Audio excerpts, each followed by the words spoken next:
I never planned to destroy my husband, but the night I walked into his office and found him presenting my invention, my life's work, to investors while pretending he created it, something inside me snapped. 3 months later, I legally owned his entire company, and I personally handed him his termination letter. My name is Elena Hart, and up until last year, I thought I knew what betrayal felt like. I thought it was the type of heartbreak you could cry through, heal from, and eventually forgive. But nothing, absolutely nothing, prepared me for the moment I realized the man I had loved for 9 years was actively trying to erase me from my own creation. It started 12 months ago, on a night so ordinary it still makes my stomach twist. I was in my tiny home workshop, hunched over my prototype, an adaptive smart hinge system I'd been perfecting for nearly 4 years. It wasn't glamorous, but if you've ever had a cabinet slam on your fingers or a door suddenly swing shut, you'd understand its value. My design used micro-resistance sensors and an AI-regulated buffer that adjusted pressure based on movement. It could revolutionize ergonomic furniture. I knew it. My husband pretended to know it. The world didn't know it yet, but they would. "Babe," he said as he stepped into the workshop, loosening his tie, "you're still working on the hinge thing?" The hinge thing. That was warning sign number 1. Nobody calls 4 years of your life the hinge thing unless they're planning something. But I smiled anyway. I made progress today. It finally regulates pressure without glitching. He kissed my cheek. "That's great, sweetheart, really. But listen, I'm heading to the office. Late investor call." That was warning sign number 2. Daniel hated working late. He'd complain if he had to reply to an email after 7 p.m. For him to willingly go back to the office? Unusual. Very unusual. After he left, I tried to focus, but my brain was running in circles. Something was off. Something in his voice, his eyes, his posture. And after 30 minutes of wrestling with my anxiety, I finally gave in to the curiosity clawing at my chest. Daniel's office was only 15 minutes away. I told myself I wasn't spying. I told myself I was just dropping off dinner. I even packed a container of leftover pasta to sell the lie. But when I arrived at the building and saw every parking space empty except Daniel's, logic died. I walked in.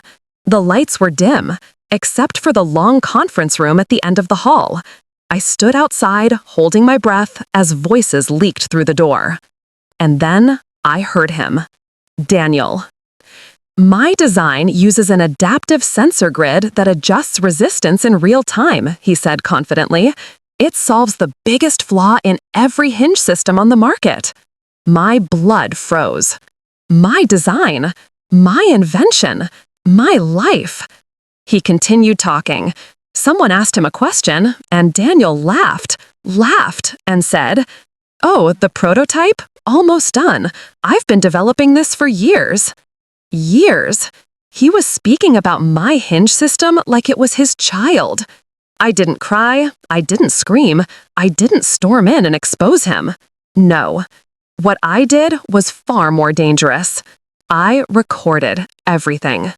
Every word. And that was the moment my revenge story truly began. I didn't confront him. I didn't tell him I knew. I didn't even hint that something was wrong. Instead, I went home, laid awake all night, and by sunrise, I had a plan. One that would require patience, precision, and a level of coldness I never knew I possessed. Step 1. Patent everything in my name. Normally, a patent takes months, sometimes years. But I worked at an engineering lab before quitting to focus on the invention. I still had connections, good ones, people who owed me favors. By noon, my proposal was stamped urgent. By evening, my preliminary protections were filed. Within 2 days, everything, blueprints, schematics, prototypes, models, was officially documented as mine. And Daniel had no idea. Step 2. Find out why he betrayed me. I didn't want revenge without understanding. I wasn't a villain. I needed the motive. I didn't have to look far. Daniel's company was failing, badly. The investors he'd pitched my invention to, they weren't there for growth. They were there for survival. He needed something big, something brilliant, something that would make him look like a visionary. And he chose my invention. He stole it because he was desperate. But that wasn't even the worst part. 3 weeks after his pitch, I overheard him talking on the phone behind our house, yelling at someone. "Of course she won't find out," he snapped. "She thinks the hinge thing is just her hobby. She's not smart enough to commercialize it. I'll handle the patent once we get funding. Stop worrying." Not smart enough? Not smart enough? I stood there with my heart turning into something sharp and metallic. But I stayed silent, because step 3 was underway. Turn his company into my weapon. To understand this next part, you need to know something important. Daniel's company wasn't fully his. He owned 51%. His co-founder, Marcus, owned 49%. Marcus and I never really got along. He always treated me like I was a distraction, Daniel's silly, tinkering wife. But Marcus was smart, brilliant even. And when a company is sinking, brilliant men become flexible. Especially when you walk into their office with a patent, a non-disclosure agreement, and enough evidence to ruin their careers. Marcus nearly choked when he saw the documentation. "This is yours?" he said stiffly. "It always has been."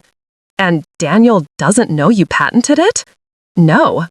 "And you have," he swallowed, "recordings of him claiming credit?" "Multiple."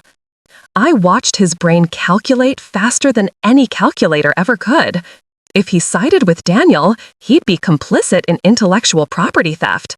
If he sided with me, I could save the company. He extended his hand. "I'm listening." We created a legally binding agreement, one that Marcus paid a small fortune to rush through his legal team.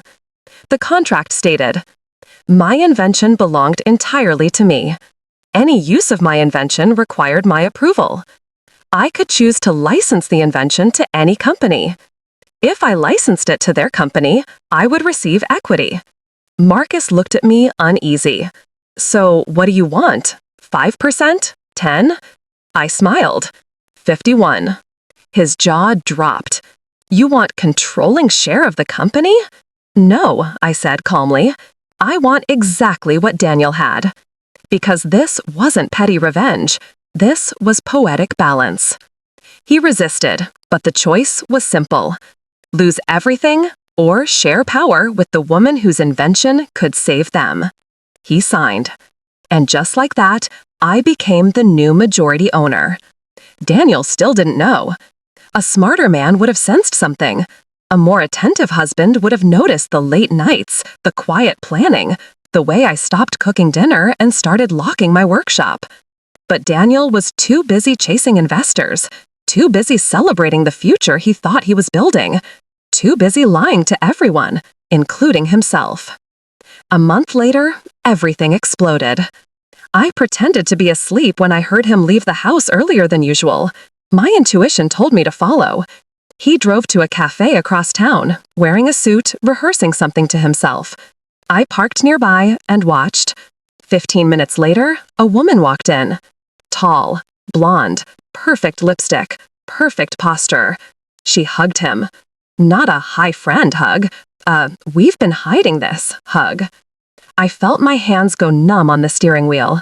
She sat down, crossed her legs, and Daniel slid a folder to her. I recognized the folder. It had my prototype sketches inside. And then he said words that made my heart slam against my ribs. "Once we're funded, we'll be unstoppable." She traced her finger along his wrist. "We will be," she purred. "We." Not he. We. My husband wasn't just stealing my invention. He was planning a new life with another woman, a new company, a new future, using my work. I recorded everything again. I drove home, shaking, staring at my hands like they belonged to someone else. But then something inside me solidified. Not grief, not rage, Purpose. A purpose strong enough to steady my breath. It was time for the final step. 2 weeks later, we held a mandatory board meeting. Daniel walked in confidently, shaking hands, smiling, completely unaware he was walking into the graveyard of his career. I was already sitting at the table. He blinked. "Babe, what are you doing here?" Marcus cleared his throat. "Elena has joined us as a major shareholder." Daniel laughed, a brittle, confused laugh. What?" I stood slowly. "Daniel, please sit." He frowned. "Elena, what's going on?" "This," I said, sliding a printed document across the table, "is my patent, filed 3 months ago." He froze. What do you mean, your patent?" "This," I continued, sliding another paper, "is a transcript of your investor pitch where you presented my invention as your own." He paled. "And this," I said softly, opening my phone, "is a video of you meeting your business partner." I tilted the screen so the entire board could see him flirting with the blonde woman. Gasps filled the room. "And this," I added, placing a thick document on the table, "is the agreement Marcus and I signed, granting me controlling ownership of the company due to my invention's intellectual property rights." Daniel's mouth dropped open. You can't do this." "I already did." "You blindsided me." "No, Daniel," I said quietly. "You blindsided yourself." He turned to Marcus. "Marcus, tell her this is illegal." Marcus didn't look at him. "It's all legal, Daniel. I checked every page." Daniel's bravado shattered. His voice cracked. "Elena, please, I can fix this. I made a mistake." "Several," I said coldly. The board waited in silence. I pulled out the final document, his termination letter. "As the new majority owner," I said, "I'm removing you from all leadership positions effective immediately." He shook his head violently. No, you can't fire me from my own company. It's not yours anymore." He lunged for the papers, but security stepped in. As they escorted him out, he turned back to me with wild, betrayed eyes. "Elena, I'm your husband." I met his gaze steadily. "Not anymore." When the conference room doors shut behind him and his protests faded down the hallway, I finally exhaled. My hands trembled under the table, not from fear, but from the strange, powerful adrenaline rush of reclaiming something that was mine all along. Marcus cleared his throat. "We'll proceed with integrating Elena's design into the production roadmap," he said to the board. Meeting adjourned. People shuffled out, whispering, eyes flicking to me with a newfound respect or caution. Maybe both. I didn't care. I gathered my documents carefully, slid them into my bag, and walked out without looking back. Daniel was waiting in the lobby. He looked broken. Not angry, not yet. Just stunned, like the world he'd built around his lies had collapsed so fast he couldn't understand the wreckage. "Elena, please, talk to me." I stopped, but didn't turn toward him. "There's nothing to talk about." "I made a mistake." "You made dozens," I said calmly. "And every one of them was a choice." He dragged a hand through his hair and stepped closer. "Please, I can explain." "I don't want explanations. I want distance." He flinched, as if I'd slapped him. "You mean divorce?" I finally turned to face him. "You ended our marriage the moment you stole from me, and again when you planned a future with someone else." His face crumpled. For a moment, I almost felt something. Pity, maybe? But then I remembered the way he'd spoken about me. "She's not smart enough. She'll never know. I'll handle the patent." No, I felt nothing for him. I walked out of the building without another word. That night, he called 6 times. Then he texted. Then he emailed. Then he showed up at the house at 11:30 p.m., banging on the door like a man possessed. "Elena, please, just let me in." I watched him through the peephole. His tie was loose, his hair a mess, his face red with either rage or panic, or both. "I lost everything today," he shouted. "Everything! Don't do this to me." I opened the door just 2 inches, the chain still attached. "You didn't lose everything," I said. "You gave it all away, willingly." He stared at me in disbelief, like he still couldn't process that I wasn't his quiet, supportive, easily manipulated wife anymore. His voice softened. "I love you." "No," I said. "You love control. You love convenience. You love credit. You love anything that makes you look bigger than you are." He flinched again. I closed the door and locked it. He stood outside for almost an hour before finally leaving. I didn't shed a tear. The following week was chaos. Lawyers, meetings, restructuring, and the press sniffing around, asking why Daniel Hart, once known as the visionary co-founder, had suddenly stepped down. We issued a simple statement: internal restructuring, creative differences. But Daniel wasn't satisfied with silence. He went online. He made a post on his personal account, a long, melodramatic, self-victimizing rant claiming he'd been betrayed by his own wife, who stole his company in a malicious coup. It would have been laughable if it wasn't so infuriating. Within hours, people were speculating. His supporters commented things like, "Women ruin everything. She married him for his money. She took half and wanted more. She lied her way to the top." I expected this. I knew Daniel would play the victim. He always did. Marcus called me the next day. "We need to respond." "No," I said. "Let him dig his own grave." "But people think it was a hostile takeover on your part." I smiled to myself. "Good. Let them think. The truth will come at the right time. Because part of revenge is timing, especially when you know the final blow will shut everyone up." 2 weeks later, Daniel made a bigger mistake than all the others combined. He emailed one of our investors, claiming that I had stolen his invention and that he had proof. He attached some sketches he must have traced or recreated, trying to make it look like he designed the hinge system. Unfortunately for him, he copied Marcus on that email by accident. Within 20 minutes, Marcus forwarded the email to me with a single sentence: "He's finally handed us the rope." What Daniel had done was criminal, attempting to claim ownership of a patented invention while under legal documentation proving otherwise. Our legal team prepared a cease and desist, but I requested something else: a meeting. Not a board meeting, not a legal proceeding, a personal one. I invited him to a neutral place, a small office conference room our lawyers used. He showed up, still wearing the same arrogance he'd always worn, just cracked around the edges now. "What do you want?" he snapped as he walked in. "To make this as painlessly as possible." He scoffed. "There's nothing painless about what you did to me." "No," I said, "what you did to yourself." He threw his hands up. "This again? You stole my company." I held up a hand and slid a folder across the table. "These are the charges we're prepared to file," I said.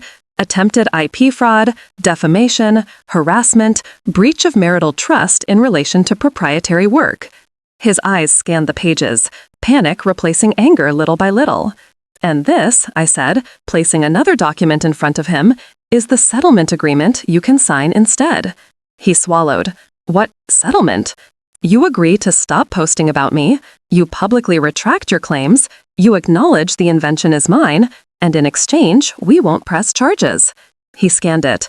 "And what do you get?" I leaned back in my chair. "Peace." "And what do I get?" "Dignity," I said. "What's left of it?" He slammed the folder shut. "No, absolutely not." I nodded, unsurprised. "Okay, then our lawyers will move forward." I stood. His voice cracked. "Wait, Elena, please. I can't have charges against me. I'll lose everything." "You already did." He sat down slowly. "You don't have a choice," I said gently. "Not anymore." He signed. "We'll have the lawyers finalize it," I said, gathering the documents. "That's it," he said, hollow. "After everything? After 9 years together?" I met his eyes. "You should have thought of that before you stole from me." 3 days later, Daniel posted a public statement online. "I misrepresented my contributions to HeartTech and to the hinge system invention. Elena Hart is the sole creator. I deeply regret the confusion caused and retract all previous statements." His supporters went silent. His friends vanished. The blonde woman deleted her entire social media account. And just like that, the narrative shifted.